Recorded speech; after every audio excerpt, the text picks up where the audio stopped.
ನಮಸ್ಕಾರ. ಕರ್ನಾಟಕ ಈ ದಿನಕ್ಕೆ ಸ್ವಾಗತ. ನಾನು ತೇಜಸ್ವಿನಿ. ಈಗ ಹೆಡ್ಲೈನ್ಸ್. ಹಾಸನದಲ್ಲಿ ಬೃಹತ್ ಭೂ ಹಗರಣ. ಸರ್ಕಾರಿ ಗೋಮಾಳ ಭೂಮಿ ನುಂಗಿದ್ದ ಭೂಗಳ್ಳರು. ಸಿಬಿಐ ಅಥವಾ ಸಿಐಡಿ ತನಿಖೆಗೆ ಗ್ರಾಮಸ್ಥರ ಆಗ್ರಹ. ಆಟವಾಡುತ್ತಿದ್ದಾಗಲೇ ಕುಸಿದು ಬಿದ್ದ 1 ವರ್ಷದ ಕಂದ. ಆಸ್ಪತ್ರೆಯಲ್ಲಿ ವೈದ್ಯರಿಲ್ಲದೆ ಮಗು ಸಾವು. ಆಕ್ರೋಶದಲ್ಲಿ ಕುಟುಂಬಸ್ಥರ ಪ್ರತಿಭಟನೆ. ಶಾಶ್ವತ ನಿವಾಸ ಪ್ರಮಾಣ ಪತ್ರ ವಿವಾದ. ಅಕ್ರಮ ವಲಸಿಗರಿಗೆ ಪೌರತ್ವ ನೀಡಲು ಕಾಂಗ್ರೆಸ್ ಯತ್ನ. ಶೋಭಾ ಕರಂದ್ಲಾಜೆ ಆರೋಪ.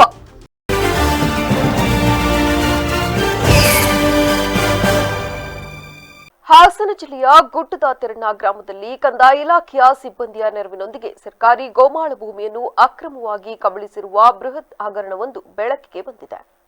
ನಕಲಿ ದಾಖಲೆಗಳನ್ನು ಸೃಷ್ಟಿಸಿ ಸಾರ್ವಜನಿಕರ ಆಸ್ತಿಯನ್ನು ಖಾಸಗಿಯವರಿಗೆ ವರ್ಗಾಯಿಸಿರುವ ಆರೋಪದ ಮೇಲೆ ಸ್ಥಳೀಯ ಗ್ರಾಮಸ್ಥರು ಮತ್ತು ಕೆಆರ್ಎಸ್ ಪಕ್ಷದ ಕಾರ್ಯಕರ್ತರು ತೀವ್ರ ಆಕ್ರೋಶ ವ್ಯಕ್ತಪಡಿಸಿದ್ದು, ಪ್ರಕರಣದ ಸಮಗ್ರ ತನಿಖೆಗೆ ಒತ್ತಾಯಿಸಿದ್ದಾರೆ. ಗ್ರಾಮ ಲೆಕ್ಕಾಧಿಕಾರಿಯ ಸಹಾಯಕನಾಗಿದ್ದ ಮೊಸಳೆ ಚಂದ್ರ ಎಂಬಾತನ ನೇತೃತ್ವದಲ್ಲಿ ಈ ದಂಧೆಯು ನಡೆದಿದೆ ಎಂದು ಗ್ರಾಮಸ್ಥರು ಆರೋಪಿಸಿದ್ದಾರೆ. ಸರ್ವೆ ನಂಬರ್ 214ರಲ್ಲಿ 30 ಗುಂಟೆ ಭೂಮಿಗೆ ಅರ್ಜಿ ಸಲ್ಲಿಸಿದ್ದರು. ನಕಲಿ ವಂಶವೃಕ್ಷ ಸೃಷ್ಟಿಸಿ ಬಾರೋಪರಿ 1 ಎಕರೆ 30 ಗುಂಟೆ ಭೂಮಿಯನ್ನು ಹನುಮಂತಯ್ಯ ಎಂಬುವವರ ಹೆಸರಿಗೆ ಅಕ್ರಮವಾಗಿ ಬದಲಾವಣೆ ಮಾಡಲಾಗಿದೆ. ಈಗಾಗಲೇ ಜಯಮ್ಮ ಮತ್ತು ಜವರಯ್ಯ ಅವರ ಹೆಸರಿನಲ್ಲಿ 2 ಎಕರೆ 12 ಗುಂಟೆ ಭೂಮಿ ಇದ್ದರೂ ನಿಯಮಗಳನ್ನು ಗಾಳಿಗೆ ತೂರಿ ಹೆಚ್ಚುವರಿ ಭೂಮಿಯನ್ನು ಮಂಜೂರು ಮಾಡಿಸಿಕೊಳ್ಳಲಾಗಿದೆ. ಸರ್ವೆ ನಂಬರ್ 95ರಲ್ಲಿ ದ್ಯಾವಮಾಲಕಯ್ಯ ಎಂಬ ಹೆಸರಿನಲ್ಲಿ ದಾನಪತ್ರ ಸೃಷ್ಟಿಸಿ ಸುಮಾರು 4 ಎಕರೆ ಭೂಮಿಯನ್ನು ತೆರಿಗೆ ವಂಚನೆ ಮೂಲಕ ಅಕ್ರಮವಾಗಿ ತಮ್ಮದಾಗಿಸಿಕೊಳ್ಳಲಾಗಿದೆ. ನಕಲಿ ಮರಣ ಪ್ರಮಾಣ ಪತ್ರಗಳು ಮತ್ತು ಕೃತಕ ದಾಖಲೆಗಳ ಮೂಲಕ ಸರ್ಕಾರಿ ಗೋಮಾಳವನ್ನು ಖಾಸಗಿಯವರ ಪಾಲಾಗಿಸಲಾಗಿದೆ. ಈ ಅಕ್ರಮವನ್ನು ಪ್ರಶ್ನಿಸಿದ ಬಡ ಕುಟುಂಬಗಳಿಗೆ ಭೂಗಳ್ಳರ ತಂಡ ಜೀವ ಬೆದರಿಕೆ ಹಾಕುತ್ತಿದೆ. ನಮ್ಮ ಮೇಲೆ ಸುಳ್ಳು ಅಟ್ರಾಸಿಟಿ ಕೇಸ್ ಹಾಕುವುದಾಗಿ ಹೆದರಿಸುತ್ತಿದ್ದಾರೆ. ಜಿಲ್ಲಾಧಿಕಾರಿ, ಸಹಾಯಕ ಆಯುಕ್ತರು ಹಾಗೂ ತಹಶೀಲ್ದಾರ್ ಅವರಿಗೆ ದೂರು ನೀಡಿದರೂ ಯಾವುದೇ ಪ್ರಯೋಜನವಾಗಿಲ್ಲ ಎಂದು ಗ್ರಾಮಸ್ಥರು ಅಳಲು ತೋಡಿಕೊಂಡಿದ್ದಾರೆ. ಅದನ್ನ ಕೊಂಡ್ಕತಾನೆ, ಯಾವ್ದಾ ಅರ್ಜಿನ ಕೊಂಡ್ಕೊಬಿಟ್ಟು ಅವನು ಹಾಕ್ತಾನಲ್ಲಿ ನಮ್ಮ ಅಜ್ಜಿ ಅಂತ ಅದು ಸುಳ್ಳು ಇದು ಮಾಡಿದ್ದಾನೆ. ಅದು ಡೆತ್ ಸರ್ಟಿಫಿಕೇಟು, ವಂಶವೃಕ್ಷ ಇವೆಲ್ಲ ಸೃಷ್ಟಿಕರ್ತ ಮಾಡಿ ಕೊಟ್ಟಿದ್ದಾರೆ. ನಾನು ರೇವಣ್ಣರಿಗೂ ಹೇಳಿದ್ದೀನಿ, ನಾನು ಮೀಟಿಂಗ್ ದಿವಸ ರೇವಣ್ಣರಿಗೂ ಹೇಳಿದೆ, ಸುಳ್ಳು ಸಾರ್ ಅಂತ. ಇದೇ ಹೊಸಳ್ಳಿ ಒಬ್ಬ ದೇವೇಗೌಡರು ಅಂತ ಇದ್ದಾನೆ ಜಿಲ್ಲಾ ಪಂಚಾಯತಿ, ಆ ಮನುಷ್ಯನಿಗೆ ಹೇಳ್ತಾ ಇದ್ದು, ಏನೇ ರೇವಣ್ಣ ಅಲ್ಲ ಏನೇ ದೇವಣ್ಣ ಈ ಸುಳ್ಳು ಅಂತ ಹೇಳ್ತಾವನಲ್ಲ ಸರ್, ಮಾಡಿ ಅಂತ ಒತ್ತಾಯಪೂರ್ವಕವಾಗಿ ಮಾಡಿರೋಂಥದ್ದು. ನಾನು ಹೇಳಿದೆ ಸುಳ್ಳು ಸಾರ್ ಅಂತ ಬಡ್ಕೊಂಡೆ. ಯಾವತ್ತು ಅವ್ರು ಮುಂಚೂರು ಮಾಡೋ ದಿವಸ ನಾನು ಬಡ್ಕೊಂಡಿದ್ದೀನಿ, ಆದರೂ ಕೇಳಲಿಲ್ಲ. ಆಟವಾಡ್ತಿದ್ದ 1 ವರ್ಷದ ಮಗು ಏಕಾಏಕಿ ಕುಸಿದು ಬಿದ್ದಿದೆ. ಗಾಬರಿಯಾದ ಪೋಷಕರು ಮಗುವನ್ನ ಹಾವೇರಿಯ ಸರ್ಕಾರಿ ಆಸ್ಪತ್ರೆಗೆ ಕರೆದುಕೊಂಡು ಬಂದಿದ್ದಾರೆ. ಆದರೆ ಆಸ್ಪತ್ರೆಯಲ್ಲಿ ವೈದ್ಯರೇ ಇರಲಿಲ್ಲ. ಸರಿಯಾದ ಸಮಯಕ್ಕೆ ಸೂಕ್ತ ಚಿಕಿತ್ಸೆ ಸಿಗದೆ ಮಗು ಸಾವನ್ನಪ್ಪಿದೆ ಎಂದು ಪೋಷಕರು ಆರೋಪಿಸಿದ್ದಾರೆ. ಆಸ್ಪತ್ರೆ ಎದುರು ಉದ್ವಿಗ್ನ ವಾತಾವರಣ ನಿರ್ಮಾಣವಾಗಿದೆ. ಭವಾನಿ ಮಹೇಶ್ ಕಿಳಿಗಾತರ್ ದಂಪತಿಯ ಹೆಣ್ಣು ಮಗು ಮನೆಯಲ್ಲಿ ಆಟವಾಡುತ್ತಿದ್ದ ವೇಳೆ ಏಕಾಏಕಿ ಮೂರ್ಛೆ ಬಿದ್ದಿದೆ. ತಕ್ಷಣ ಕುಟುಂಬಸ್ಥರು ಮಗುವನ್ನ ಮೊದಲು ಹಾವನೂರು ಆರೋಗ್ಯ ಕೇಂದ್ರಕ್ಕೆ ಕರೆದೊಯ್ದಿದ್ರು. ವೈದ್ಯರಿಲ್ಲ ಎಂಬ ಕಾರಣಕ್ಕೆ ಗುತ್ತಲ ಆಸ್ಪತ್ರೆಗೆ ರವಾನೆ ಮಾಡಿದ್ರು. ಗುತ್ತಲ ಆಸ್ಪತ್ರೆಗೆ ಸಾಗಿಸುವ ಮಾರ್ಗ ಮಧ್ಯೆಯೇ ಕಂದಮ್ಮ ಕೊನೆಯುಸಿರೆಳೆದಿದೆ. ಹೀಗಾಗಿ ಆಸ್ಪತ್ರೆಯಲ್ಲಿ ವೈದ್ಯರಿದ್ರೆ ನಮ್ಮ ಮಗು ಜೀವ ಉಳಿಯುತ್ತಿತ್ತು. ಸಮಯಕ್ಕೆ ಸೂಕ್ತ ಚಿಕಿತ್ಸೆ ಸಿಗಲಿಲ್ಲ. ಹೀಗಾಗಿ ಮಗು ಸಾವನ್ನಪ್ಪಿದೆ ಎಂದು ಕುಟುಂಬಸ್ಥರು ಗಂಭೀರ ಆರೋಪ ಮಾಡಿದ್ದಾರೆ. ವೈದ್ಯರಿಲ್ಲದ ಕಾರಣದ ಸೂಕ್ತ ಚಿಕಿತ್ಸೆ ಸಿಗದೆ ಮಗು ಸಾವನ್ನಪ್ಪಿದೆ ಎಂದು ಕುಟುಂಬಸ್ಥರು ಆರೋಪ ಮಾಡಿದ್ದು, ಆಸ್ಪತ್ರೆ ಎದುರು ಮಗುವಿನ ಶವವಿಟ್ಟು ಕುಟುಂಬಸ್ಥರು ಪ್ರತಿಭಟನೆ ಮಾಡುತ್ತಿದ್ದಾರೆ. ಹಾವೇರಿಯ ಗುತ್ತಲ ಸರ್ಕಾರಿ ಆಸ್ಪತ್ರೆ ಮುಂದೆ ಉದ್ವಿಗ್ನ ವಾತಾವರಣ ನಿರ್ಮಾಣವಾಗಿದೆ. ಘಟನೆ ತಿಳಿಯುತ್ತಿದ್ದಂತೆ ಸ್ಥಳಕ್ಕೆ ತಾಲೂಕು ವೈದ್ಯಾಧಿಕಾರಿ ಭೇಟಿ ನೀಡಿದ್ದು, ಕುಟುಂಬ ಸದಸ್ಯರೊಂದಿಗೆ ಮಾತುಕತೆ ನಡೆಸಿ ಪರಿಸ್ಥಿತಿ ತಿಳಿಗೊಳಿಸುವ ಯತ್ನ ಮಾಡಿದ್ದಾರೆ. ಇದೇ ವೇಳೆ ಪ್ರತಿಭಟನಾಕಾರರು ಆಸ್ಪತ್ರೆಯ ವೈದ್ಯರ ವಿರುದ್ಧ ಕ್ರಮಕ್ಕೆ ಒತ್ತಾಯಿಸಿದ್ದು, ಗುತ್ತಲ ಪೊಲೀಸ್ ಠಾಣೆ ವ್ಯಾಪ್ತಿಯಲ್ಲಿ ಘಟನೆ ನಡೆದಿದೆ. ರಾಜ್ಯದಲ್ಲಿ ಕಾಂಗ್ರೆಸ್ ಸರ್ಕಾರವು ಅಕ್ರಮ ವಲಸಿಗರಿಗೆ ಶಾಶ್ವತ ನಿವಾಸ ಪ್ರಮಾಣ ಪತ್ರ ನೀಡುವ ಮೂಲಕ ಅವರನ್ನು ಕಾನೂನುಬದ್ಧ ನಾಗರಿಕರನ್ನಾಗಿಸಲು ಮತ್ತು ಮತದಾರರನ್ನಾಗಿ ಮಾಡಲು ಹುನ್ನಾರ ನಡೆಸುತ್ತಿದೆ ಎಂದು ಕೇಂದ್ರ ಸಚಿವೆ ಶೋಭಾ ಕರಂದ್ಲಾಜೆ ಗಂಭೀರ ಆರೋಪ ಮಾಡಿದ್ದಾರೆ. ಬಿಜೆಪಿ ಕಚೇರಿಯಲ್ಲಿ ಸುದ್ದಿಗೋಷ್ಠಿಯನ್ನುದ್ದೇಶಿಸಿ ಮಾತನಾಡಿದ ಅವರು, ರಾಜ್ಯ ಸರ್ಕಾರದ ಇತ್ತೀಚಿನ ಕ್ರಮಗಳು ದೇಶದ ಭದ್ರತೆಗೆ ದೊಡ್ಡ ಸವಾಲಾಗಿ ಪರಿಣಮಿಸಿವೆ ಎಂದು ಆತಂಕ ವ್ಯಕ್ತಪಡಿಸಿದರು. ಭಾರತದ ಸಂವಿಧಾನದ ಆರ್ಟಿಕಲ್ 16ರ ಪ್ರಕಾರ ದೇಶದಲ್ಲಿ ಒಂದು ದೇಶ ಒಂದು ಪೌರತ್ವ ವ್ಯವಸ್ಥೆ ಇದೆ. ಹೀಗಿದ್ದರೂ ಸಹ ರಾಜ್ಯ ಸರ್ಕಾರ ಯಾವ ಆಧಾರದ ಮೇಲೆ ಶಾಶ್ವತ ನಿವಾಸ ಪ್ರಮಾಣ ಪತ್ರ ನೀಡುತ್ತಿದೆ? ಇದು ಸಂವಿಧಾನ ಬಾಹಿರ ಎಂದು ಸಚಿವರು ಟೀಕಿಸಿದರು. ಅಕ್ರಮ ವಲಸಿಗರಿಗೆ ಪಿಆರ್ಸಿ ನೀಡುವ ಮೂಲಕ ಅವರನ್ನು ಮತದಾರರ ಪಟ್ಟಿಯಲ್ಲಿ ಸೇರಿಸಿ ಶಾಶ್ವತ ಮತದಾರರನ್ನಾಗಿ ಮಾಡಲು ಕಾಂಗ್ರೆಸ್ ಯತ್ನಿಸುತ್ತಿದೆ. ಇವರಿಗೆ ದೇಶದ ಭದ್ರತೆಗಿಂತ ಮತ ಬ್ಯಾಂಕ್ ರಾಜಕೀಯವೇ ಮುಖ್ಯವಾಗಿದೆ ಎಂದು ದೂರಿದರು. ಎನ್ಯುಮರೇಷನ್ ಫಾರ್ಮ್ಗಳನ್ನು ಮನೆ ಮನೆಗೆ ಹೋಗಿ ತುಂಬುವ ಬದಲಾಗಿ ಒಂದೇ ಕಡೆ ಜನರನ್ನು ಸೇರಿಸಿ ಅರ್ಜಿ ತುಂಬಿಸಲಾಗುತ್ತಿದೆ. ಅಲ್ಲದೆ ಈ ಪ್ರಮಾಣ ಪತ್ರವನ್ನು ಪಡೆಯಲು ಬೆಂಗಳೂರು 1 ಅಟಲ್ ಜನಸ್ನೇಹಿ ಕೇಂದ್ರಗಳಲ್ಲಿ ಹಣ ವಸೂಲಿ ಮಾಡಲಾಗುತ್ತಿದೆ ಎಂದು ಆರೋಪಿಸಿದರು. ಅವರು ಮಾಡಿರುವಂತ ಕಾನೂನಿನಲ್ಲಿ ಒಬ್ಬ RI ರೆವೆನ್ಯೂ ಇನ್ಸ್ಪೆಕ್ಟರ್ ಕೂಡ ಅದಕ್ಕೆ ಸರ್ಟಿಫೈ ಮಾಡಬಹುದು. ಎಲ್ಲಿ ಕೊಡಬಹುದು? ಬೆಂಗಳೂರು 1 ನಲ್ಲಿ ಅಪ್ಲಿಕೇಶನ್ ತಗೋಬಹುದು, ಅಟಲ್ ಕೇಂದ್ರದಲ್ಲಿ ಅಪ್ಲಿಕೇಶನ್ ತಗೋಬಹುದು, ಎಲ್ಲಿ ಕೂಡ ಅಪ್ಲಿಕೇಶನ್ ತಗೋಬಹುದು. ಅವರಿಗೆ RI ಸರ್ಟಿಫೈ ಮಾಡಿದ್ರೆ ಸಾಕು. ಇವತ್ತು SIR ನಡೆದ ಮೇಲೆ ನಮ್ಗೆ ಗೊತ್ತಾಗಿರುವಂತದ್ದು ಇದೇ ರೀತಿಯ ಸರ್ಟಿಫಿಕೇಟ್ ಅನ್ನು ಕೊಡೋದಕ್ಕೆ 50 ರೂಪಾಯಿ ಕೊಟ್ಟು ಕೂಡ BLOಗಳು ಸರ್ಟಿಫೈ ಮಾಡ್ತಾ ಇದ್ದಾರೆ ಅಂತ ಹೇಳಿ ನಮ್ಮ ಹತ್ರ ವಿಡಿಯೋ ಇದೆ. ನಿನ್ನೆ ಮೈಸೂರಿನಲ್ಲಿ ಎನ್ಯುಮರೇಷನ್ ಫಾರ್ಮ್ ಕೊಡೋದಕ್ಕೆ ತುಂಬುದಕ್ಕೆ 50 ರೂಪಾಯಿಯನ್ನ ಕಲೆಕ್ಟ್ ಮಾಡ್ತಿದ್ದಾರೆ. ವಿಡಿಯೋದಲ್ಲಿ ಹೇಳ್ತಾ ಇದ್ದಾರೆ 50 ರೂಪಾಯಿ ಕೊಡಬೇಕು ಅಂತ ಹೇಳಿ. ಅತ್ಯಾಚಾರ ಪ್ರಕರಣದಲ್ಲಿ ಜೆಡಿಎಸ್ ಮಾಜಿ ಸಂಸದ ಪ್ರಜ್ವಲ್ ರೇವಣ್ಣ ಅವರು ಜೈಲು ಸೇರಿದ್ದು, ಜೈಲಿನಲ್ಲಿದ್ದರೂ ಕೂಡ ಪ್ರಜ್ವಲ್ ರೇವಣ್ಣ ಬಿಂದಾಸ್ ಆಗಿ ಬದುಕುತ್ತಿದ್ದಾರೆ. ಜೈಲಿನ ಅಧಿಕಾರಿಗಳು ಕೊಟ್ಟ ಕೆಲಸ ಮಾಡದೆ ಆರಾಮಾಗಿರೋ ವಿಚಾರ ಇದೀಗ ಬೆಳಕಿಗೆ ಬಂದಿದೆ. ಜೈಲಿನಲ್ಲಿ ಪ್ರತಿಯೊಬ್ಬ ಖೈದಿಗಳಿಗೂ ಒಂದೊಂದು ಕೆಲಸ ನೀಡಲಾಗುತ್ತೆ. ಕಾರಾಗೃಹದ ಗ್ರಂಥಾಲಯದಲ್ಲಿನ ಸಹಾಯಕನ ಕೆಲಸವನ್ನ ಪ್ರಜ್ವಲ್ ಅವರೇ ಆಯ್ಕೆ ಮಾಡಿಕೊಂಡಿದ್ರು. ಈ ಕೆಲಸಕ್ಕೆ ಅವರಿಗೆ 520 ರೂಪಾಯಿ ದಿನಗೂಲಿ ಸಹ ನಿಗದಿಯಾಗಿತ್ತು. ಆದರೆ ಇದುವರೆಗೆ ಪ್ರಜ್ವಲ್ ಕೆಲಸಕ್ಕೆ ಹಾಜರಾಗಿಲ್ಲ ಎಂದು ಉನ್ನತ ಮೂಲಗಳಿಂದ ತಿಳಿದು ಬಂದಿದೆ. ಕೋರ್ಟ್ನಲ್ಲಿ ವಿಚಾರಣಾ ಹಂತದಲ್ಲಿರೋ ಇತರೆ ಪ್ರಕರಣಗಳ ವಿಚಾರಣೆಗೆ ಹಾಜರಾಗುವ ಪ್ರಜ್ವಲ್ ಉಳಿದ ಸಮಯವನ್ನ ಯೋಗ, ಪುಸ್ತಕ ಓದು, ಧ್ಯಾನ ಮಾಡುತ್ತಾ ಕಳೆಯುತ್ತಿದ್ದಾರೆ. ಕೆಲಸಕ್ಕೆ ಹಾಜರಾಗುವಂತೆ ಅಧಿಕಾರಿಗಳು ಕಟ್ಟುನಿಟ್ಟಾಗಿ ವಾರ್ನಿಂಗ್ ಮಾಡಿದ್ರೂ ತಲೆ ಕೆಡಿಸಿಕೊಂಡಿಲ್ಲ. ಜೈಲಿನಲ್ಲೂ ಪ್ರಜ್ವಲ್ ಬಿಂದಾಸ್ ಆಗಿ ಲೈಫ್ ಲೀಡ್ ಮಾಡ್ತಿದ್ದಾರೆ ಎನ್ನಲಾಗ್ತಿದೆ. 2025ರ ಆಗಸ್ಟ್ 2ರಂದು ತಮ್ಮ ಮನೆ ಕೆಲಸದಾಳು ಮೇಲೆ ಅತ್ಯಾಚಾರವೆಸಗಿದ ಪ್ರಕರಣದಲ್ಲಿ ಪ್ರಜ್ವಲ್ಗೆ ಕೋರ್ಟ್ ಜೀವಾವಧಿ ಶಿಕ್ಷೆ ವಿಧಿಸಿತ್ತು. ಸಜಾ ಕೈದಿಯಾದ ಬಳಿಕ ನಿಯಮಾವಳಿ ಅನ್ವಯ ಶ್ರಮದಾನ ಮಾಡಬೇಕಿತ್ತು. ಕೌಶಲ್ಯಕ್ಕನುಗುಣವಾಗಿ ಕೈದಿಗಳಿಗೆ ಕೆಲಸದ ಆಯ್ಕೆಯ ಸ್ವಾತಂತ್ರ್ಯವಿದೆ. ಅಂತೆಯೇ ಗ್ರಂಥಾಲಯದಲ್ಲಿ ಸಹಾಯಕನ ಕೆಲಸವನ್ನು ಪ್ರಜ್ವಲ್ ಆರಿಸಿಕೊಂಡಿದ್ರು. ಆರಂಭದಲ್ಲಿ ಕೆಲ ತಾಸು ಕೆಲಸಕ್ಕೆ ಹಾಜರಾದ ಮಾಜಿ ಸಂಸದ ಅನಂತರ ಗ್ರಂಥಾಲಯದ ಕಡೆ ಮುಖ ಮಾಡಿಲ್ಲ ಎಂಬ ಮಾಹಿತಿ ಮೂಲಗಳಿಂದ ತಿಳಿದುಬಂದಿದೆ. ಸಕಲೇಶಪುರ ತಾಲೂಕಿನ ಹಾನುಬಾಳು ಹೋಬಳಿ ಕ್ಯಾಮನಹಳ್ಳಿ ಗ್ರಾಮ ಪಂಚಾಯಿತಿ ವ್ಯಾಪ್ತಿಯ ವಾಣಿಬೀಡು ಹಾಗೂ ನೇರಲಮಕ್ಕಿ ಗ್ರಾಮದ ನಿವಾಸಿಗಳು ತಮ್ಮ ಮನೆಗಳಿಗೆ ಹಕ್ಕುಪತ್ರ ಮಾಡಿಸಿಕೊಡುವಂತೆ ಜಿಲ್ಲಾಧಿಕಾರಿಗಳಿಗಿಂದು ಮನವಿ ಸಲ್ಲಿಸಿದ್ದಾರೆ. ಈ ವೇಳೆ ಮಾಧ್ಯಮದವರೊಂದಿಗೆ ಗ್ರಾಮದ ನಿವಾಸಿ ಗೋಪಾಲ್ ಅವರು ಮಾತನಾಡಿ, ಸಕಲೇಶಪುರ ತಾಲೂಕಿನ ಹಾನುಬಾಳು ಹೋಬಳಿ ಕ್ಯಾಮನಹಳ್ಳಿ ಗ್ರಾಮ ಪಂಚಾಯಿತಿ ವ್ಯಾಪ್ತಿಯ ವಾಣಿಬೀಡು ಹಾಗೂ ನೇರಲಮಕ್ಕಿ ಗ್ರಾಮದಲ್ಲಿ ಸುಮಾರು 50 ವರ್ಷಗಳಿಂದ ಮನೆಗಳನ್ನು ನಿರ್ಮಿಸಿಕೊಂಡು ಜೀವನ ನಡೆಸುತ್ತಿದ್ದೇವೆ. ಗ್ರಾಮ ಪಂಚಾಯಿತಿಯಿಂದ ನೀರಿನ ಸಂಪರ್ಕ, ವಿದ್ಯುತ್ ಸಂಪರ್ಕ ಸೇರಿದಂತೆ ಮೂಲಭೂತ ಸೌಲಭ್ಯಗಳು ದೊರೆತಿದ್ದು ನೀರಿನ ತೆರಿಗೆ ಹಾಗೂ ಮನೆ ಕಂದಾಯವನ್ನು ಪಾವತಿಸುತ್ತಿದ್ದೇವೆ. ಆದರೂ ಹಲವು ಬಾರಿ ಅರ್ಜಿ ಸಲ್ಲಿಸಿ ಸರ್ವೆ ನಡೆಸಿದರೂ ಮನೆಗಳ ಹಕ್ಕುಪತ್ರ ಮಂಜೂರಾಗಿಲ್ಲ. ಹಕ್ಕುಪತ್ರವಿಲ್ಲದ ಕಾರಣ ಹಲವು ಸರ್ಕಾರಿ ಸೌಲಭ್ಯಗಳಿಂದ ವಂಚಿತರಾಗಿದ್ದೇವೆ. ಆದ್ದರಿಂದ ಜಿಲ್ಲಾಧಿಕಾರಿಗಳು ಮಧ್ಯಪ್ರವೇಶಿಸಿ ಸಂಬಂಧಪಟ್ಟ ಅಧಿಕಾರಿಗಳಿಗೆ ಸೂಚನೆ ನೀಡಿ ಎಲ್ಲಾ ಅರ್ಹ ಕುಟುಂಬಗಳಿಗೆ ಶೀಘ್ರವಾಗಿ ಹಕ್ಕುಪತ್ರಗಳನ್ನು ಮಾಡಿಸಿಕೊಡಬೇಕೆಂದು ಮನವಿ ಮಾಡಿದ್ದಾರೆ. ನಮಸ್ತೆ, ನನ್ನ ಹೆಸರು ಗೋಪಾಲ್ ಅಂತೇಳಿ. ನಾವು ಕ್ಯಾಮ್ನಹಳ್ಳಿ ಪಂಚಾಯತಿಯಿಂದ ನಾವು ನಮ್ಮ ಊರಿನವರೆಲ್ಲ ಸೇರ್ಕೊಂಡು ಇಲ್ಲಿಗೆಲ್ಲ ಬಂದಿದ್ದೀವಿ.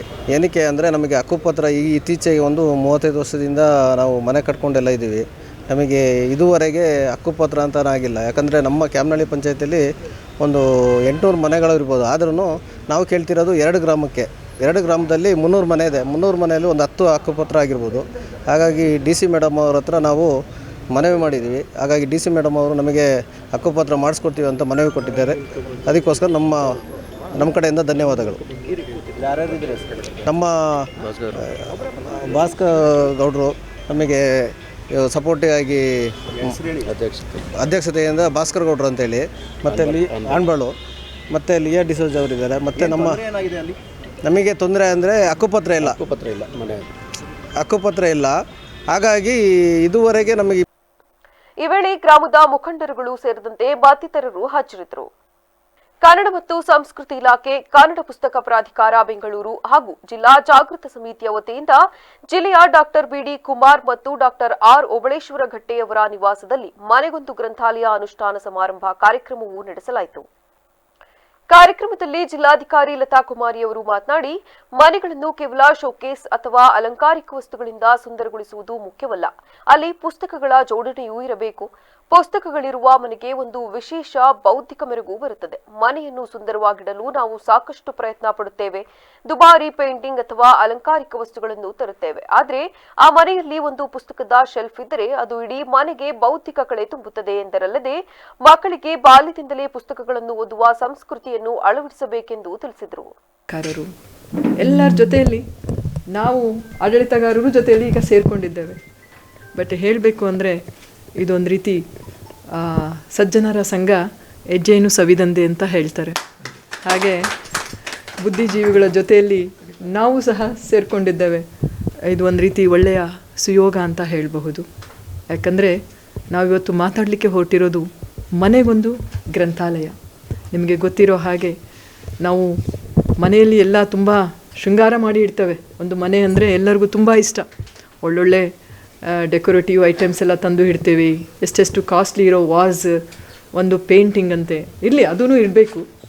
ಏನೆಲ್ಲ ನಾವು ಅದನ್ನು ಮನೆಯನ್ನು ಸುಂದರವಾಗಿ ಇಡಬೇಕು ಅಂದರೆ ನಮ್ಮ ಕುಶಾಲಪ್ಪ ಅವರು ಕನ್ನಡ ಪುಸ್ತಕ ಪ್ರಾಧಿಕಾರದ ಅಧ್ಯಕ್ಷರಾದ ಡಾಕ್ಟರ್ ಮಾನವ ಅವರು ಮಾತನಾಡಿ, ಪ್ರತಿಯೊಂದು ಮನೆಯಲ್ಲಿಯೂ ಭಕ್ತಿಯ ಸಂಕೇತವಾಗಿ ಹೇಗೆ ಪೂಜಾ ಮನೆ ಇರುತ್ತದೋ ಅದೇ ರೀತಿ ಜ್ಞಾನ ಮತ್ತು ಅರಿವಿನ ಸಂಕೇತವಾಗಿ ಒಂದು ಪುಟ್ಟ ಗ್ರಂಥಾಲಯವೂ ಇರಬೇಕು. ಈ ನಿಟ್ಟಿನಲ್ಲಿ ರಾಜ್ಯಾದ್ಯಂತ 1,00,000 ಮನೆಗಳಲ್ಲಿ ಗ್ರಂಥಾಲಯಗಳನ್ನು ಸ್ಥಾಪಿಸುವ ಗುರಿಯನ್ನು ಪ್ರಾಧಿಕಾರವು ಹೊಂದಿದೆ. ಇದರ ಭಾಗವಾಗಿ ಹಾಸನ ಜಿಲ್ಲೆಯಲ್ಲಿ 2ನೇ ಗ್ರಂಥಾಲಯದ ಅನುಷ್ಠಾನ ಯಶಸ್ವಿಯಾಗಿ ನೆರವೇರಿದೆ ಎಂದರು.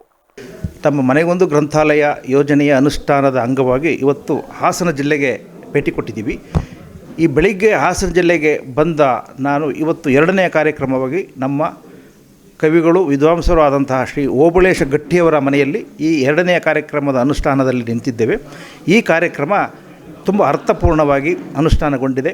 ಅದಕ್ಕೆ ಇಲ್ಲಿಯ ಜಿಲ್ಲಾಧಿಕಾರಿಗಳಾದ ಶ್ರೀಮತಿ ಲತಾ ಕುಮಾರಿಯವರೇ ಬಂದು ಈ ಕಾರ್ಯಕ್ರಮವನ್ನು ಉದ್ಘಾಟನೆಗೊಳಿಸಿದ್ದು ಈ ನಮ್ಮ ಯೋಜನೆಗೆ ಒಂದು ಆನೆಯ ಬಲವನ್ನು ತಂದುಕೊಟ್ಟಿದೆ.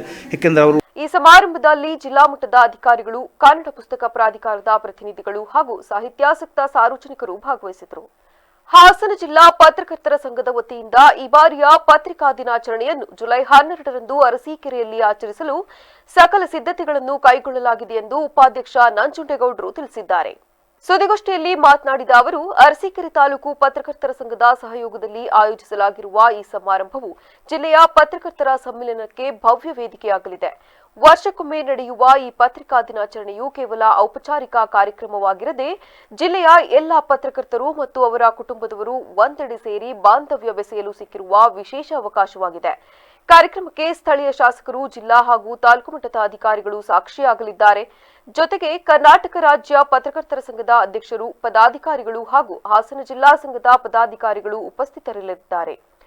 ಪತ್ರಿಕಾ ದಿನಾಚರಣೆಯ ಅಂಗವಾಗಿ ಈಗಾಗಲೇ ಆಯೋಜಿಸಲಾಗಿದ್ದ ವಿವಿಧ ಕ್ರೀಡಾಕೂಟಗಳಲ್ಲಿ ವಿಜೇತರಾದ ಪತ್ರಕರ್ತರಿಗೆ ಇದೇ ವೇದಿಕೆಯಲ್ಲಿ ಪ್ರಶಸ್ತಿ ನೀಡಿ ಗೌರವಿಸಲಾಗುವುದು. ದಯವಿಟ್ಟು ಎಲ್ಲಾ ಸದಸ್ಯರು ತಮ್ಮ ಕುಟುಂಬ ಸಮೇತರಾಗಿ ಅರಸೀಕೆರೆಗೆ ಆಗಮಿಸಿ ಕಾರ್ಯಕ್ರಮದ ಯಶಸ್ವಿಗೆ ಸಹಕರಿಸಬೇಕೆಂದು ಕೋರಿದರು. ಹಾಗೂ ಜಿಲ್ಲಾ ಸಂಘದ ಆಶ್ರಯದಲ್ಲಿ ಇದೇ 12ನೇ ತಾರೀಕು ಭಾನುವಾರ ಅರಸೀಕೆರೆಯಲ್ಲಿ ಪತ್ರಿಕಾ ದಿನಾಚರಣೆ ಕಾರ್ಯಕ್ರಮವನ್ನು ಹಮ್ಮಿಕೊಳ್ಳಲಾಗಿದೆ. ಇದಕ್ಕೆ ನಮ್ಮ ಆದಿಚುಂಚನಗಿರಿ ಶಾಖಾ ಮಠದ ಶಂಭುನಾಥ ಸ್ವಾಮೀಜಿ ಪಾವನ ಸಾನ್ನಿಧ್ಯ ವಹಿಸಲಿದ್ದಾರೆ. ಮತ್ತು ಶಾಸಕ ಶಿವಲಿಂಗೇಗೌಡರು ಉದ್ಘಾಟನೆ ನೆರವೇರಿಸಲಿದ್ದಾರೆ. ನಮ್ಮ ಸಂಘದ ಅಧ್ಯಕ್ಷರಾದಂಥ ಕೆಂಚೇಗೌಡರು ಅಧ್ಯಕ್ಷತೆ ವಹಿಸ್ತಾರೆ. ಇದೇ ರೀತಿ ನಮ್ಮ ಸಂಘದ ಪದಾಧಿಕಾರಿಗಳು ಎಲ್ಲರೂ ಸಹ ಭಾಗವಹಿಸ್ತಿದ್ದಾರೆ. ಇದು ನಮ್ಮ ಈಗಾಗಲೇ ಪತ್ರಿಕಾ ದಿನಾಚರಣೆ ಅಂಗವಾಗಿ ಕ್ರೀಡಾಕೂಟಗಳನ್ನ ಏರ್ಪಡಿಸಿ ಯಶಸ್ವಿಯಾಗಿ ನಡೆಸೋಕ್ಕೆ ತಾವೆಲ್ಲ ಸಹಕಾರ ಕೊಟ್ಟಿದ್ದೀರಿ. ಅದೇ ವರ್ಷವೂ ಕೂಡ ಹಾಸನ ಜಿಲ್ಲಾ ಪತ್ರಕರ್ತರ ಸಂಘ ಪತ್ರಿಕಾ ದಿನಾಚರಣೆಯನ್ನು ಈ ಬಾರಿ ಅರಸೀಕೆರೆಯಲ್ಲಿ ಹಮ್ಮಿಕೊಂಡಿದೆ. ಈ ಕಾರ್ಯಕ್ರಮದಲ್ಲಿ ಅರಸೀಕೆರೆ ತಾಲೂಕು ಸಂಘದ ಸಹಯೋಗದಲ್ಲಿ ಈ ಕಾರ್ಯಕ್ರಮ ನಡೀತಾ ಇದೆ.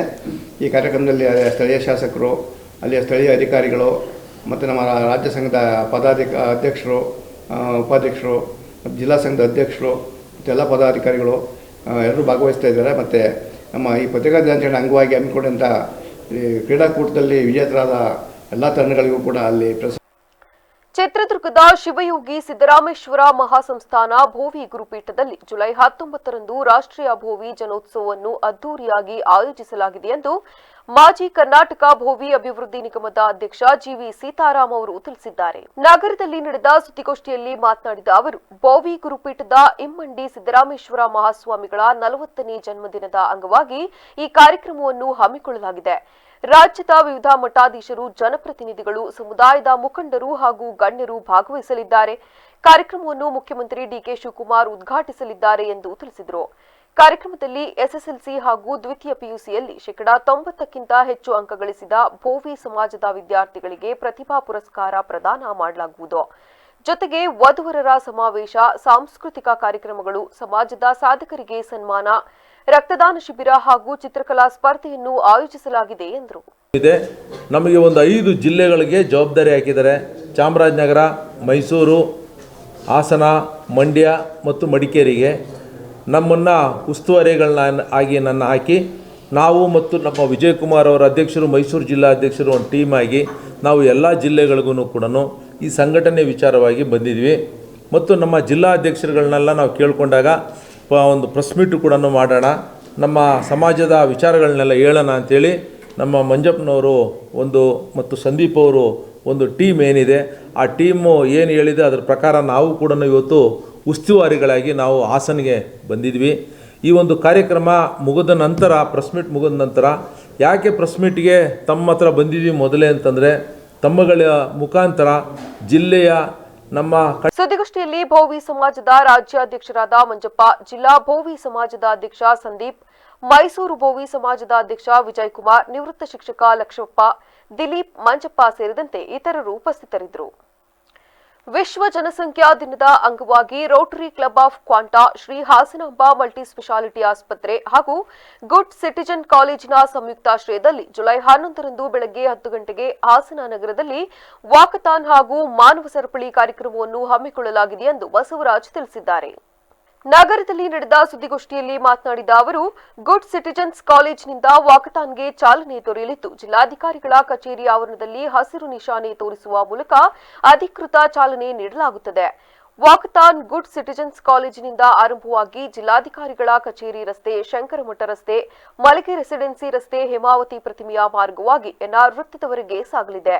ಬಳಿಕ ಎನ್ಆರ್ ವೃತ್ತದಲ್ಲಿ ಮಾನವ ಸರಪಳಿ ನಿರ್ಮಿಸಿ ಸಾರ್ವಜನಿಕರಿಗೆ ಜನಸಂಖ್ಯೆ ನಿಯಂತ್ರಣ, ಕುಟುಂಬ ಕಲ್ಯಾಣ, ಸಾರ್ವಜನಿಕ ಆರೋಗ್ಯ ಹಾಗೂ ಸಾಮಾಜಿಕ ಜಾಗೃತಿಯ ಕುರಿತು ಅರಿವು ಮೂಡಿಸಲಾಗುತ್ತದೆ ಎಂದು ತಿಳಿಸಿದರು. ವಿಶ್ವ ಜನಸಂಖ್ಯಾ ದಿನ, ವರ್ಲ್ಡ್ ಪಾಪ್ಯುಲೇಷನ್ ಡೇ, ಇದರ ಪ್ರಯುಕ್ತ ಜನರಲ್ಲಿ ಜಾಗೃತಿ ಮೂಡಿಸಲು ಮೇಯ್ನಾಗಿ ನಮ್ಮ Rotary club of quanta, Shri Hasanamba multi speciality ಆಸ್ಪತ್ರೆ ಹಾಗೂ ಗುಡ್ ಸಿಟಿಜನ್ ಕಾಲೇಜು ಇವು 3 ಸಂಯುಕ್ತಾಶ್ರಯದಲ್ಲಿ ನಾಳೆ ವಾಕಥಾನ್ ಮತ್ತು ಮಾನವ ಸರಪಳಿಯನ್ನು ಏರ್ಪಡಿಸ್ಕೊಂಡಿದ್ದೀವಿ. ನಾಳೆ ಗುಡ್ ಸಿಟಿಜನ್ ಕಾಲೇಜಿಂದ ಶುರುವಾಗಿ DC ಆಫೀಸ್ ಮುಂದೆ ಬರ್ತೀವಿ. ಅಲ್ಲಿ ಮಾನ್ಯ ಜಿಲ್ಲಾಧಿಕಾರಿಗಳು ಈ ವಾಕಥಾನ್ಗೆ ಚಾಲನೆ ನೀಡ್ತಾ ಇದ್ದಾರೆ. ಅವ್ರನ್ನ ಇನ್ವೈಟ್ ಮಾಡಿದ್ದೀವಿ, ಬರ್ತಾರೆ ಮಾನ್ಯ ಜಿಲ್ಲಾಧಿಕಾರಿಗಳು. ಜೊತೆಗೆ ಜಿಲ್ಲಾ ಪಂಚಾಯತ್ CEO ಅವರು ಕರೆದಿದ್ದು ಅವರು ಬರ್ತಾ ಇದ್ದಾರೆ, ಮತ್ತು ಮಾನ್ಯ ಹಾಸನ ಜಿಲ್ಲಾ SP ಅವರು ಬರ್ತಾ ಇದ್ದಾರೆ. ಅಲ್ಲಿ ಚಾಲನೆ ತಗೊಂಡು ಸುದ್ದಿಗೋಷ್ಠಿಯಲ್ಲಿ ಡಾಕ್ಟರ್ ಬಸವರಾಜ್, ಯತೀಶ್, ಹೇಮಂತ್ ಕುಮಾರ್, ಶಿವಕುಮಾರ್ ಸೇರಿದಂತೆ ಇನ್ನಿತರರು ಉಪಸ್ಥಿತರಿದ್ದರು. ಜಿಲ್ಲೆಯ ಲಾರಿ ಮಾಲೀಕರ ಹಿತಾಸಕ್ತಿ ರಕ್ಷಣೆ ಹಾಗೂ ಉದ್ಯಮದ ಸಮಸ್ಯೆಗಳ ಪರಿಹಾರಕ್ಕಾಗಿ ಶ್ರಮಿಸುತ್ತಿರುವ ಹಾಸನ ಜಿಲ್ಲಾ ಲಾರಿ ಮಾಲೀಕರ ಸಂಘ ಲಾರಿ ಮಾಲೀಕರಿಗಾಗಿ ವಿಶೇಷ ಸದಸ್ಯತ್ವ ಅಭಿಯಾನವನ್ನು ಹಮ್ಮಿಕೊಂಡಿದೆ. ಜಿಲ್ಲೆಯ ಎಲ್ಲಾ ಲಾರಿ ಮಾಲೀಕರು ವೈಯಕ್ತಿಕವಾಗಿ ಸದಸ್ಯತ್ವವನ್ನು ಪಡೆಯುವಂತೆ ಸಂಘದ ಅಧ್ಯಕ್ಷ ಜಿಡಿ ನಂದಕುಮಾರ್ ಮನವಿ ಮಾಡಿದ್ದಾರೆ. ಸುದ್ದಿಗೋಷ್ಠಿಯಲ್ಲಿ ಮಾತನಾಡಿದ ಅವರು, ಹಲವು ವರ್ಷಗಳಿಂದ ಲಾರಿ ಮಾಲೀಕರು, ರೈತರು ಹಾಗೂ ವ್ಯಾಪಾರಿಗಳ ನಡುವೆ ಸಂಪರ್ಕ ಸೇತುವೆಯಾಗಿ ಕಾರ್ಯನಿರ್ವಹಿಸುತ್ತಿರುವ ಸಂಘವು ಲಾರಿ ಉದ್ಯಮದ ಸವಾಲುಗಳನ್ನು ಸಮರ್ಥವಾಗಿ ಎದುರಿಸಲು ಮಾಲೀಕರು ಸಂಘಟಿತರಾಗುವುದು ಅಗತ್ಯವಾಗಿದೆ. ಇತ್ತೀಚಿನ ದಿನಗಳಲ್ಲಿ ಹೆಚ್ಚಿನ ಸಂಖ್ಯೆಯಲ್ಲಿ ಯುವಕರು ಲಾರಿ ಉದ್ಯಮಕ್ಕೆ ಪ್ರವೇಶಿಸುತ್ತಿದ್ದಾರೆ.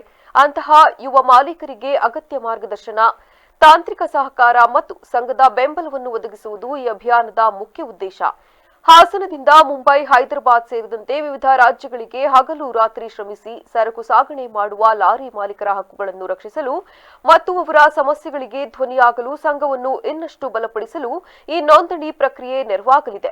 ಹಾಗಾಗಿ ಜಿಲ್ಲೆಯ ಎಲ್ಲಾ ಲಾರಿ ಮಾಲೀಕರು ಜುಲೈ 16ರೊಳಗೆ ತಮ್ಮ ಹೆಸರು ನೋಂದಾಯಿಸಿಕೊಳ್ಳುವ ಮೂಲಕ ಈ ಅವಕಾಶವನ್ನು ಬಳಸಿಕೊಂಡು ತಮ್ಮ ಸಂಸ್ಥೆಯನ್ನು ಬಲಪಡಿಸಲು ಮುಂದಾಗಬೇಕೆಂದು ತಿಳಿಸಿದ್ದಾರೆ. ಬಹಳಷ್ಟು ವರ್ಷಗಳಿಂದ ರೈತರ, ವರ್ತಕರ, ಹಲವಾರು ಜನರ ಮಧ್ಯೆ ಭಾಳ ಒಡನಾಟವನ್ನು ಇಟ್ಕೊಂಡು ಬಂದಿದ್ದೀವಿ. ಸದಸ್ಯರುಗಳನ್ನು ಮಾಡುವಾಗ ನಮಗೆ ಗೊತ್ತಾಗಿಲ್ಲ, ಬೇಕಾದವ್ರನ್ನ ಮಾಡಿದ್ವಿ ಅನ್ನೋ ಒಂದು ವಿಚಾರ ಬಂತು. ಹಾಗಾಗಿ ಮಾಧ್ಯಮದ ಮುಖೇನ ಇಡೀ ಜಿಲ್ಲಾ ಲಾರಿ ಮಾಲೀಕರಗಳಿಗೆ ಇದೊಂದು ಸುದ್ದಿ ಮುಟ್ಟಬೇಕು ಅಂಥೇಳಿ ತಮ್ಮಲ್ಲಿ ವಿನಯಪೂರ್ವಕ ಮನವಿಯನ್ನು ಮಾಡಿಕೊಂಡು ಸಮಯವನ್ನು ಕೋರಿದ್ದು. ಸಮಯನ ತಾವೆಲ್ಲರೂ ತುಂಬ ಹೃದಯದಿಂದ ನಮಗೆ ಅನುವು ಮಾಡಿಕೊಟ್ಟಿದ್ದೀರಿ. ಹಾಗೇ ಕೂಡ ಎಲ್ಲ ಲಾರಿ ಮಾಲೀಕರು ನಮ್ಮ ಜೊತೆ ನಿಂತು ಲಾರಿ ಮಾಲೀಕರಾಗಿ ಇವತ್ತು ಭಾಳಷ್ಟು ಯುವಕರು ಲಾರಿಯನ್ನು ರಾಮಮಂದಿರ ದೇಣಿಗೆ ಲೂಟಿ ಪ್ರಕರಣ, ಮತದಾರರ ಪಟ್ಟಿಯ ಪರಿಷ್ಕರಣೆ, ಬಿಜೆಪಿ ನಾಯಕತ್ವದ ಬಿಕ್ಕಟ್ಟು ಮತ್ತು ಬೆಳಗಾವಿ ಗಡಿ ವಿವಾದದ ಕುರಿತು ಸಚಿವ ಪ್ರಿಯಾಂಕ್ ಖರ್ಗೆ ಅವರು ತೀವ್ರ ವಾಗ್ದಾಳಿ ನಡೆಸಿದ್ದಾರೆ.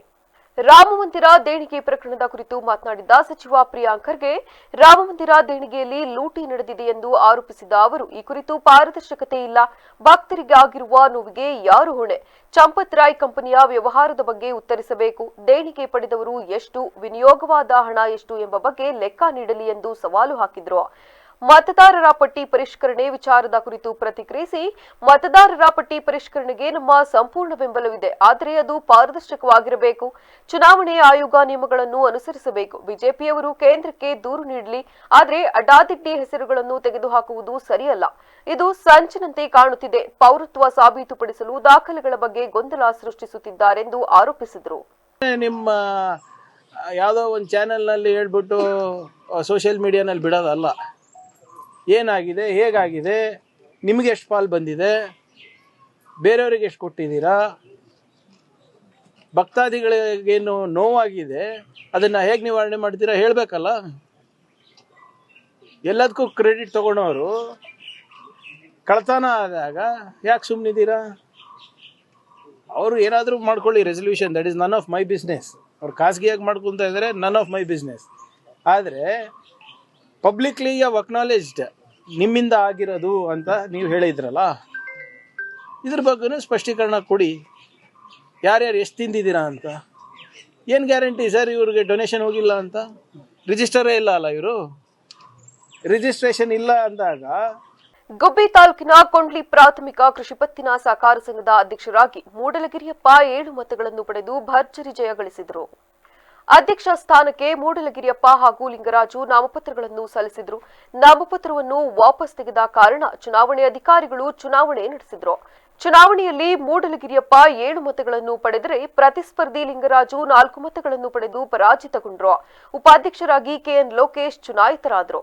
ನೂತನ ಅಧ್ಯಕ್ಷ ಮೂಡಲಗಿರಿಯಪ್ಪ ಸುದ್ದಿಗಾರರ ಜೊತೆ ಮಾತನಾಡಿ, ಡಿಸಿಸಿ ಬ್ಯಾಂಕ್ ಅಧ್ಯಕ್ಷರಾದ ಕೆಎನ್ ರಾಜಣ್ಣನವರ ಸಹಕಾರ ಪಡೆದು ಸಹಕಾರ ಸಂಘದ ಅಭಿವೃದ್ಧಿಗೆ ಪ್ರಾಮಾಣಿಕವಾಗಿ ಪ್ರಯತ್ನವನ್ನು ಮಾಡುತ್ತೇನೆ. ಸರ್ಕಾರದಿಂದ ಬರುವ ಅನುದಾನವನ್ನು ಪ್ರತಿಯೊಬ್ಬ ರೈತರಿಗೆ ತಲುಪಿಸುತ್ತೇನೆ. ಜೊತೆಗೆ ಕೃಷಿ ಹಾಗೂ ಕೃಷಿಯೇತರ ರೈತರಿಗೂ ಸಾಲ ಸೌಲಭ್ಯಗಳನ್ನು ನೀಡಿ ಸಕಾಲಕ್ಕೆ ಮರುಪಾವತಿ ಮಾಡಿಸುತ್ತೇವೆ. ಸಹಕಾರ ಸಂಘಗಳಲ್ಲಿ ಹೆಚ್ಚು ಷೇರುಗಳನ್ನು ಹಾಕುವ ಮುಖಾಂತರ ಸಾಲ ಸೌಲಭ್ಯಗಳನ್ನು ಪಡೆದುಕೊಳ್ಳಬೇಕೆಂದು ತಿಳಿಸಿದರು. ನನ್ನನ್ನು ಸಹಕಾರ ಸಂಘದ ನಿರ್ದೇಶಕರ ಸ್ಥಾನಕ್ಕೆ ಆಯ್ಕೆ ಮಾಡಿದಂಥ ಎಲ್ಲ ಸಾಲಗಾರ ಕ್ಷೇತ್ರದ ಮತದಾರರಿಗೂ ಹಾಗೂ ಉಪಾಧ್ಯಕ್ಷ ಸ್ಥಾನಕ್ಕೆ ಆಯ್ಕೆ ಮಾಡಿದಂಥ ಎಲ್ಲ ನಿರ್ದೇಶಕರಿಗೂ ಸ್ನೇಹಿತರಿಗೂ ವಂದಿಸ್ತೀನಿ. ಅದೇ ರೀತಿ ನಮ್ಮ ಸೊಸೈಟಿಯ ಸಹಕಾರ ಸಂಘದ ಎಲ್ಲ ಸದಸ್ಯತ್ವ ಪ್ರಾಥಮಿಕ ಸದಸ್ಯತ್ವ ಎಲ್ಲ ಸದಸ್ಯರಿಗೂ ಸಹ ವಂದಿಸ್ತಾ ಇದ್ದೀನಿ. ನನಗೆ ಇಲ್ಲಿ ಬರಬೇಕು ಅಂತ ಆಸಕ್ತಿ ಇರಲಿಲ್ಲ, ಯಾಕೆಂದರೆ ನಮ್ಮ ಸಂಸ್ಥೆ ತುಂಬ ಹೀನಾಯ ಸ್ಥಿತಿಗೆ ಹೋಗ್ಬಿಟ್ಟಿತ್ತು. ಯಾಕೆಂದರೆ ರೈತರಿಗೆ ಸಾಲ ಸಿಗ್ತಾ ಇರಲಿಲ್ಲ, ಒಂದು ಅವ್ಯವಸ್ಥೆ ಆಗೋಗಿತ್ತು. ಹಿಂದೆ ಮಾಡಿ ಇದ್ದಂಥ ಮುಖ್ಯ ಕಾರ್ಯನಿರ್ವಾಹಕಾಧಿಕಾರಿ ತುಂಬ ಅವ್ಯವಹಾರ ಮಾಡಿಸಿ ನಮ್ಮ ಸೊಸೈಟಿನಲ್ಲಿ ರೈತರಿಗೆ ಏನೂ ಅನುಕೂಲ ಇಲ್ಲದೆ ಅವ್ಯವಸ್ಥೆ ಆಗೋಗಿತ್ತು. ಆಗಿದ್ದರಿಂದ ನಾವು ಸ್ವಲ್ಪ ಹಿಂದೆ ಉಳಿತಾ ಇದ್ವಿ, ಇಲ್ಲೇನು ರೈತರಿಗೆ ಅನುಕೂಲ ಮಾಡೋಕ್ಕಾಗ್ತಿಲ್ಲ ಅಂತ. ನಮ್ಮ KN ರಾಜಣ್ಣ ಅವರು ಸಹಕಾರ ಕೊಡಕ್ಕೆ ಮನಸ್ಸು ಬಂದ್ರು ಇಲ್ಲಿ ವ್ಯವಸ್ಥೆ ಮಾಡಕ್ಕೆ ಉಳಿಸ್ಕೊಂಡು ಸಂಘದ ಉಪಾಧ್ಯಕ್ಷ ಲೋಕೇಶ್ ಮಾತನಾಡಿ, ಸಹಕಾರಿ ಕ್ಷೇತ್ರದ ಅಭಿವೃದ್ಧಿಗೆ KN ರಾಜಣ್ಣನವರು ಹೆಚ್ಚಿನ ರೀತಿಯಲ್ಲಿ ಕೆಲಸ ಮಾಡುತ್ತಿದ್ದಾರೆ. ರೈತರಿಗೆ ಗೊಬ್ಬರದ ಸಾಲ, ಚಿನ್ನಾಭರಣ ಸಾಲ, ಅಡಿಕೆ ಸಾಲ ಹಾಗೂ ಎಲ್ಲಾ ರೀತಿಯ ಸೌಲಭ್ಯಗಳನ್ನು ರೈತರಿಗೆ ನೀಡಲಾಗುತ್ತದೆ. ರೈತರು ಸದುಪಯೋಗಪಡಿಸಿಕೊಳ್ಳಬೇಕೆಂದು ತಿಳಿಸಿದರು. ಈ ಎರಡನೇ ಬಾರಿ ಅವಕಾಶ ಕೊಟ್ಟಂತ ನಮ್ಮ ಎಲ್ಲ ವೋಟರ್ಸ್ಗಳು, ಇರುವ ಡೈರೆಕ್ಟರ್ಗಳಿಗೂ, ನಮ್ಮ ಹಿರಿಯರೆಲ್ಲ ನಮಗೆ ಸಲಹೆ ಕೊಟ್ಟಂತ ಶ್ರೀಮಾ ಎಲ್ಲ ನನಗೆ ಹೊಂದಿಸ್ತಾ, ನಮ್ದು ಏನಿಲ್ಲ ಇಲ್ಲಿ, ನಮ್ದು ಇಲ್ಲಿ ಏನು ಪಾರ್ಟಿ ಆ ಪಾರ್ಟಿ ಈ ಪಾರ್ಟಿ ಅಂತ ಬಿಂಬೇದ ಇಲ್ಲ. ನನಗೆ ಯಾವುದೇ ಪಾರ್ಟಿ ಆಗಲಿ, ನಾವಿಲ್ಲಿ ಸಂಸ್ಥೆ ಬೆಳೆಸ್ಬೇಕು, ನಾವೆಲ್ಲ ಒಂದಾಗಿ ಒಟ್ಟಾರೆ ಬೆಳೆಸ್ಬೇಕು. ಒಟ್ಟಾರೆ ಬೆಳೆಸ್ಬೇಕು. ಯಾಕೆಂದ್ರೆ ಇಲ್ಲಿ ಸುಮ್ಮನೆ ಪಾಲಿಟಿಕ್ಸ್ ಮಾಡ್ಕೊಂಡು ಹೋದಾಗ ಯಾವುದೂ ಕೆಲಸಗಳಾಗಲ್ಲ. ಇಲ್ಲಿ ನಮಗೇನು ಇಲ್ಲಿ ಅಭಿವೃದ್ಧಿ ಆಗಲ್ಲ, ರೈತರಿಗೆ ಕುಂಠಿತ ಆಗುತ್ತೆ. ಅದಕ್ಕೋಸ್ಕರ ಎಲ್ಲರೂ ಎಲ್ಲ ಪಕ್ಷದವರು ಒಂದೇ ನಾವು ಲೆವೆಲಿಗೆ ತಗೊಂಡು ಈ ಸಂಸ್ಥೆಯನ್ನು ಬೆಳೆಸ್ಬೇಕು ಅಂತ ನನಗೆ ಭಾಳ ಅಭಿಲಾಷೆ ಐತೆ. ಇನ್ನು ಹೆಚ್ಚಿನ ಹಿಂದೆ ಒಂದು ಸ್ವಲ್ಪ ನಮ್ಮ ಕೈಲಾದಷ್ಟು ನಾನು ಕೆಲಸ ಮಾಡಿದ್ದೀನಿ. ಈ ಸಂದರ್ಭದಲ್ಲಿ ನಿರ್ದೇಶಕರಾದ ಸೋಮೇಗೌಡ, ಪುಟ್ಟೇಗೌಡ, ವೆಂಕಟಗಿರಿಯಪ್ಪ, ಈಶ್ವರಮ್ಮ, ನೀಲಮ್ಮ ಹಾಗೂ ಗ್ರಾಮಸ್ಥರು ಭಾಗವಹಿಸಿದರು. ಚಾಮರಾಜನಗರ ಜಿಲ್ಲೆಯ ಕೊಳ್ಳೇಗಾಲ ವಿಧಾನಸಭಾ ಕ್ಷೇತ್ರದ ವ್ಯಾಪ್ತಿಯಲ್ಲಿ ವಿವಿಧ ಅಭಿವೃದ್ಧಿ ಕಾಮಗಾರಿಗಳಿಗೆ ಸುಮಾರು 1.44 ಕೋಟಿ ಅಂದಾಜು ವೆಚ್ಚದಲ್ಲಿ ಶಾಸಕ ಆರ್ ಕೃಷ್ಣಮೂರ್ತಿ ಅವರಿಂದ ಅಭಿವೃದ್ಧಿ ಕಾಮಗಾರಿಗೆ ಭೂಮಿ ಪೂಜೆ ನೆರವೇರಿಸಲಾಯಿತು. ಕೊಳ್ಳೇಗಾಲ ವಿಧಾನಸಭಾ ಕ್ಷೇತ್ರದ ವ್ಯಾಪ್ತಿಯ ಗ್ರಾಮಗಳಾದ ಉಪ್ಪಿನಮೂಳೆ, ಗಣಗನಾವೂರು, ಗುಂಬಳ್ಳಿ, ಯರಗಂಬಳ್ಳಿ ಗ್ರಾಮಗಳಲ್ಲಿ ವಿವಿಧ ಅಭಿವೃದ್ಧಿ ಕಾಮಗಾರಿಗೆ ಭೂಮಿ ಪೂಜೆ ನೆರವೇರಿಸಿ ನಂತರ ಮಾತನಾಡಿದ ಶಾಸಕರು, ನಾನು ಇಂದು ನಮ್ಮ ಕೊಳ್ಳೇಗಾಲ ವಿಧಾನಸಭಾ ಕ್ಷೇತ್ರದ ವ್ಯಾಪ್ತಿಗೆ ಬರುವ ವಿವಿಧ ರೀತಿಯ ಕಾಮಗಾರಿಗೆ ಸುಮಾರು 1.44 ಅಂದಾಜು ವೆಚ್ಚದಲ್ಲಿ ಭೂಮಿ ಪೂಜೆಯನ್ನು ನೆರವೇರಿಸಿದ್ದೇನೆ. ಮುಂದಿನ ದಿನಗಳಲ್ಲಿ ನನ್ನ ಕೊಳ್ಳೇಗಾಲ ವಿಧಾನಸಭಾ ಕ್ಷೇತ್ರಕ್ಕೆ ಬಾಕಿ ಉಳಿದಿರುವ ಅಭಿವೃದ್ಧಿ ಕಾಮಗಾರಿಗಳಿಗೆ ಭೂಮಿ ಪೂಜೆ ನೆರವೇರಿಸುವುದರ ಮೂಲಕ ಉಳಿದಿರುವ ಕಾಮಗಾರಿಗಳನ್ನು ಸಂಪೂರ್ಣಗೊಳಿಸುವುದಾಗಿ ಭರವಸೆ ನೀಡಿದರು. ಕೂಡ ನಮ್ಮ ಪಕ್ಷ ಇವತ್ತೇನು ಗ್ಯಾರಂಟಿ ಯೋಜನೆಗಳ ಬಗ್ಗೆ ಭರವಸೆ ಕೊಟ್ಟಿದ್ರು, ಆ ಭರವಸೆ ನೀಡಿರತಕ್ಕಂಥ ರೀತಿಯ ಹಂತವಾಗಿ ಇವತ್ತು ಅದು ಅನುಷ್ಠಾನಗೊಳಿಸಿ ಪ್ರಾರಂಭದಲ್ಲಿ 56,000 ಕೋಟಿ ರೂಪಾಯಿಗಳನ್ನ ಕಾಯ್ದಿರಿಸಿಕೊಂಡು ಈ ಗ್ಯಾರಂಟಿ ಯೋಜನೆಗಳಿಗೆ ಇವತ್ತು ಅವಕಾಶವನ್ನು ಕಲ್ಪಿಸಿದ್ರು. 2% GST ಕೇಂದ್ರ ಸರ್ಕಾರ ಕಡಿತ ಮಾಡಲಾಗಿ ಇವತ್ತು 54,000 ಕೋಟಿ ರೂಪಾಯಿಗಳನ್ನ ಅದಕ್ಕೆ ಬಳಸ್ತಾ ಇದೆ. ಇದೇ ಸಂದರ್ಭದಲ್ಲಿ ಶಾಸಕ ಆರ್ ಕೃಷ್ಣಮೂರ್ತಿ, ಕುಂತೂರು ಮೊಳೆ ರಾಜೇಂದ್ರ, ಚೇತನ್ ದೊರೆರಾಜ್, ತೋಟೇಶ್, ದರ್ಶನ್, ಚಂದ್ರು ಇನ್ನು ಹಲವಾರು ಮುಖಂಡರುಗಳು ಹಾಗೂ ಗ್ರಾಮಸ್ಥರು ಹಾಜರಿದ್ದರು. ಈಗ ಮತ್ತೊಮ್ಮೆ ಹೆಡ್ಲೈನ್ಸ್. ಹಾಸನದಲ್ಲಿ ಬೃಹತ್ ಭೂ ಹಗರಣ, ಸರ್ಕಾರಿ ಗೋಮಾಳ ಭೂಮಿ ನುಂಗಿದ್ದ ಭೂಗಳ್ಳರು, ಸಿಬಿಐ ಅಥವಾ ಸಿಐಡಿ ತನಿಖೆಗೆ ಗ್ರಾಮಸ್ಥರ ಆಗ್ರಹ. ಆಟವಾಡುತ್ತಿದ್ದಾಗಲೇ ಕುಸಿದು ಬಿದ್ದ 1 ವರ್ಷದ ಕಂದ, ಆಸ್ಪತ್ರೆಯಲ್ಲಿ ವೈದ್ಯರಿಲ್ಲದೆ ಮಗು ಸಾವು, ಆಕ್ರೋಶದಲ್ಲಿ ಕುಟುಂಬಸ್ಥರ ಪ್ರತಿಭಟನೆ. ಶಾಶ್ವತ ನಿವಾಸ ಪ್ರಮಾಣ ಪತ್ರ ವಿವಾದ, ಅಕ್ರಮ ವಲಸಿಗರಿಗೆ ಪೌರತ್ವ ನೀಡಲು ಕಾಂಗ್ರೆಸ್ ಯತ್ನ, ಶೋಭಾ ಕರಂದ್ಲಾಜೆ ಆರೋಪ. ಕ್ಷಣ ಕ್ಷಣದ ಸುದ್ದಿಗಾಗಿ ನೋಡ್ತಾ ಇರಿ ವಿವಿಸಿ ಟಿವಿ, ಸತ್ಯದ ಕಡೆ ನಮ್ಮ ನಡೆ.